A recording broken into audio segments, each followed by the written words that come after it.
Acceleration proportional होती है negative displacement के। नेगेटिव साइन ये इस वजह से होती है क्योंकि एक्सेलरेशन हमेशा मीन पोजीशन के तरफ होती है। Mass spring system, the vibratory motion of N elastic spring on a frictionless surface exhibiting is it's simple harmonic motion. तो जो इलास्टिक स्प्रिंग होती है फ्रिक्शनलेस सरफेस पे, वो भी एग्जिबिट करती है simple harmonic motion. Simple harmonic motion simply vibratory motion को भी कहते हैं। तो उसका फार्मूला होता है ए इज इक्वल माइनस के अपॉन एम एक्स। के जो होता है वो स्प्रिंग कांस्टेंट होता है और उसका फार्मूला होता है अप्लाइड फोर्स अपॉन एक्स, और ये एफ इज इक्वल के एक्स हुक्स लॉ से लिया गया है, और ये मेजर करता है कि किसी भी चीज़ की स्टिफनेस को। ऐसा यूनिट के का न्यूटन मीटर इन्वर्स होता है, क्योंकि न्यूटन ये यहाँ पे मीटर नीचे होगा और मीटर जब ऊपर जाएगा तो उसका इन्वर्स आएगा। ठीक है, ये omega is equal theta by T, angular displacement angular velocity sorry is equal to angular displacement divided by time. तो ये एंगुलर डिस्प्लेसमेंट इक्वल होती है एंगुलर वेलोसिटी इनटू टाइम। ठीक है, और एंगुलर वेलोसिटी का दूसरा फार्मूला होता है 2 पाई divided by time period. Time period एक सेकंड में कितनी ऑस्किलेशंस होती हैं, उसका formula 2 pi upon T 1 upon T F के बराबर भी होती है। प्रोजेक्शन केस, जनरल केस, तो इसमें हम प्रोजेक्टाइल मोशन वाले जो फार्मूलाज होते हैं वो भी हम सर्कुलर मोशन यूनिफॉर्म इस topic comparing SHM simple harmonic motion with uniform circular motion के केस में भी स्टडी करने में काम आते हैं, इसलिए ये फार्मूलाज को भी हम समझते हैं। ठीक है, आपको पता है a is equal are omega square होता है, मगर इस केस में एक्स ओमेगा स्क्वायर है। ठीक है, एक्स यहाँ पे डिस्प्लेसमेंट है, तो हम डेफिनेशन पढ़ते हैं, point mass particle revolves in a circle, जब वो रिवॉल्व करती है सर्कल में। ठीक है, projection of the particle in uniform circular motion UCM along a diameter exhibits simple harmonic motion. और ये a naught is equal minus omega square x naught, ये मैक्सिमम डिस्प्लेसमेंट के लिए, और जब मैक्सिमम डिस्प्लेसमेंट होती है और जब मैक्सिमम एक्सेलरेशन मैक्सिमम डिस्प्लेसमेंट पर होती है, तो मैक्सिमम डिस्प्लेसमेंट ये रेडियस होता है किसी भी सर्कल का। कंपेयर करते हैं हम सिंपल हार्मोनिक मोशन को यूनिफॉर्म सर्कुलर मोशन से। Displacement, velocity and acceleration are vary sinusoidally with time but not in the phase. तो ये साइनोसॉइडली वेरी करती हैं पर फेज में नहीं। ये स्पेसिफिक डेफिनेशंस होती हैं, ये अगर आप समझ लेते हैं, इन टर्म्स को गूगल कर लेते हैं तो आप ओके हैं, मगर ये आप अगर इन डिटेल बुक्स में लिखी होती हैं, मगर ये आप अगर नहीं भी समझते ना, फेज का कॉन्सेप्ट समझना ज़रूरी होता है, वो आप थ्योरी में समझ लेते हैं। ठीक है, तो ये आप गूगल कर लीजिएगा, omega is equal under root के बाय एम। ठीक है, omega angular velocity K M. हम फार्मूलाज वो अप्लाई करेंगे प्रॉब्लम्स में जिनकी डेटा दी गई होगी।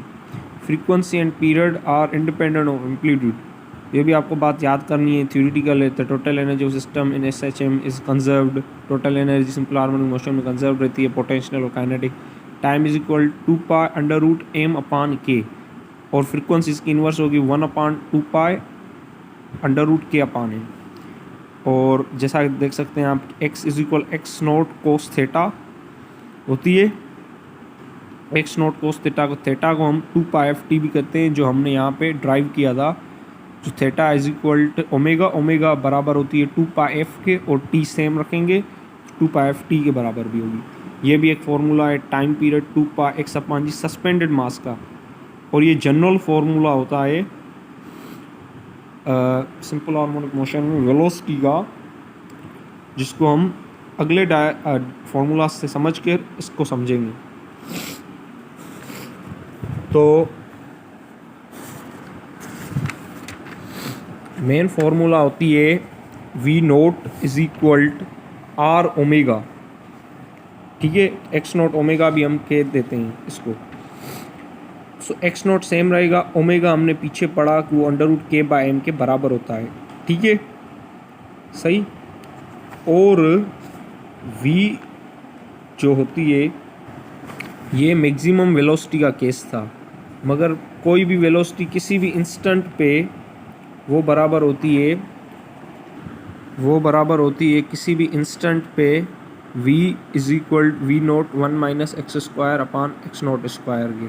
ठीक है, तो यहाँ पे हम इसी फॉर्मूला को लेते हैं, v is equal x naught under root के by m 1 minus x square upon x naught square. ये कॉन्सेप्ट ज़्यादा थ्योरी में डेरिवेशन में समझ आता है, आप इसको थ्योरी में समझ लें।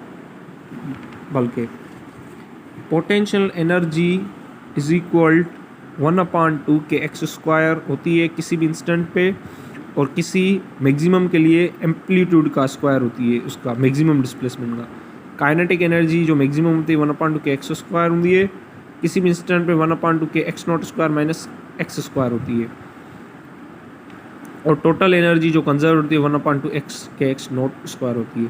तो ये सारे फार्मूलाज जो हम यहाँ पे देखते हैं 20 तक, और सॉरी 25 भी है। ठीक है, simple pendulum, the simple pendulum executes simple harmonic motion if amplitude of its vibration is small। अगर इसका एम्पलीट्यूड ऑफ वाइब्रेशन बहुत स्मॉल हो, बुक्स में लिखा होता है 5 डिग्री से भी कम। Law of length time inversely directly proportional है अंडर रूट लेंथ से, और law of gravity time direct inversely proportional है अंडर रूट जी से। सो ये यहाँ से लिया गया है डायरेक्टली लेंथ से और इन्वर्सली जी से, क्योंकि 1 का अंडर रूट लेंगे वो 1 ही आएगा, दूसरी क्वांटिटीज कांस्टेंट है। और इसका उलट formula 1/2 pi under root g upon l, और a is equal g upon l x, g upon l common constant लेते हैं तो ए डायरेक्टली प्रोपोर्शनल होता है नेगेटिव एक्स से। तो सिंपल पेंडुलम भी जो होता है वो सिंपल हार्मोनिक मोशन एग्जीक्यूट करता है। सेकंड पेंडुलम में टाइम 2 सेकंड होता है, फ्रीक्वेंसी 0.5 सेकंड होती है, और उसमें लेंथ का जो वैल्यू आता है इसी फार्मूला को लगा के टाइम पीरियड वाला, तो वो आता है जी अपान पाई स्क्वायर। तो ये ऐसे होता है, मैं आपको बता भी देता हूँ। टाइम को हम 2 सेकंड करते हैं, फिर स्क्वायर ले लेते हैं कि ये अंडर रूट ख़त्म हो जाए, तो यहाँ पे आ जाता है 4 पाई स्क्वायर। ठीक है, एल अपान जी, तो 4 में कैंसिल हो जाता है, यहाँ पे पाई स्क्वायर बचता है, एल बचता है, जी बचती है। जी जो है यहाँ से जो अंडर रूट में नहीं होती वो वहाँ पे चली जाती है, पाई स्क्वायर उसके नीचे आ जाता है, जी अपान पाई स्क्वायर। जी अपान पाई स्क्वायर का वैल्यू होता है 0.994 मीटर, जो अप्रोक्सीमेटली ये निशानी जाहिर करती है, तो वो 1 मीटर के अप्रोक्स होता है।